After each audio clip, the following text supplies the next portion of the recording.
देखिए एक ही को पता है, 1 2 3, और बाकी को पता नहीं है, हैं?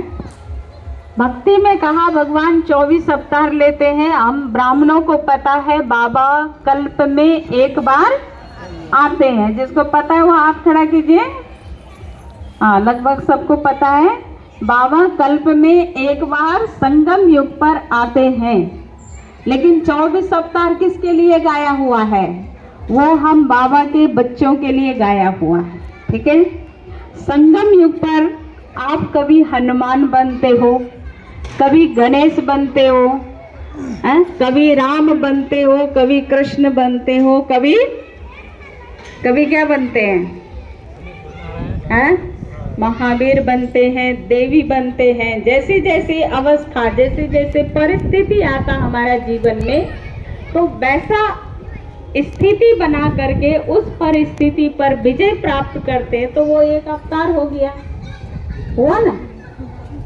मान लीजिए आपके जीवन में बहुत विघ्न आया और आप अपने आप को पावरफुल बना करके बाबा के याद में उस विघ्न को खत्म कर रहे ज्ञान योग से, तो आप क्या बन गए? विघ्न विनाशक गणेश बन गए। आपके जीवन में बहुत समस्याएं आ गई, बाबा का सेवा भी करना, बाबा को याद भी करना, लौकिक कारोबार भी पूरा करना, अवस्था भी अचल अचल बना के रखना है, तो आप क्या बन जाते हैं? उस समय हनुमान बन जाते हैं, है ना। आपके जीवन में बुराई है और उसको खत्म करना है और दैवी गुण को धारण करना है, दुर्गुणों को दूर करना, तो उस समय आप क्या बनना पड़ता है? दुर्गा बनना पड़ता है ना। काल को खत्म करने के लिए काली बनना पड़ता है। तो जैसे जैसे अवस्था संगम युग में ब्राह्मण बच्चों का वो अवतार, ठीक है। तो अभी क्या करना है? 2024 में हम सभी अपने अवतार पूरा करेंगे, ठीक है ना।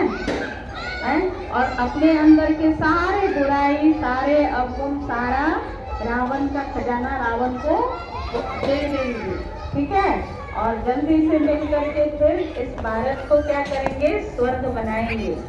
आज बाबा ने मुरली में हम बच्चों का तकदीर का भाग्य देखा। सभी ने मुरली सुना है? सभी सुने? याद है ना मुरली? अभी मैं नहीं पूछूंगी क्योंकि समय नहीं है। कितना अच्छा से बाबा ने हमारे एक एक अंग के बारे में कहा, है ना। मस्तक पर क्या? चमकती ज्योति, है ना। नैनों में क्या? स्नेह और शक्ति, और मुख में क्या? मधुर वाणी, श्रेष्ठ वाणी, है ना। होठों में क्या? मधुर मुस्कान। और हृदय में क्या? दिलाराम। क्या था हृदय में? कौन बताएंगे? बताइए। हृदय में दिलाराम, बाप को, बाप के प्यार में लवलीन अवस्था, ठीक है ना। और हाथों में क्या? सर्व खजाने। मुरली बता रहे, इसका मतलब मुरली नहीं सुने? नहीं सुने हैं? लकीर। क्या लकीर? हाथों में क्या? कलम दिए बाबा। हाथों का भाग्य बाबा ने देखा, सर्व प्राप्तियों से संपन्न, है ना। और पैर में क्या? कदमों में कदम।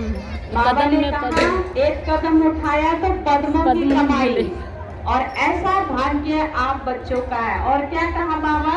ऐसा भाग्य सारे गलत में देख करके आओ। कोई भी धर्म पिता, कोई भी महान आत्मा, कोई भी राज्य अधिकारी का नहीं है, वो आप बच्चों का है ना। आज की मुरली तो बहुत ही अच्छी है। अगर जिसने नहीं पढ़े हैं वो जरूर पढ़िएगा। एक बार नहीं 10 बार पढ़ने वाली मुरली है, ठीक है। हाँ देखिए, और बाबा कहा मैंने बच्चों को भाग्य लिखने की कलम दे दी है। जितना लंबा खींच सकते हो खींचो, लेकिन समय के अंदर। जैसे कोई एग्जाम हॉल में बैठता है, उसके लिए 2 घंटा का समय होगा, 1 घंटा का होगा, तो जितना पेज वो भर सकता है। अगर समय खत्म हो गया तो पूरा, ठीक है ना।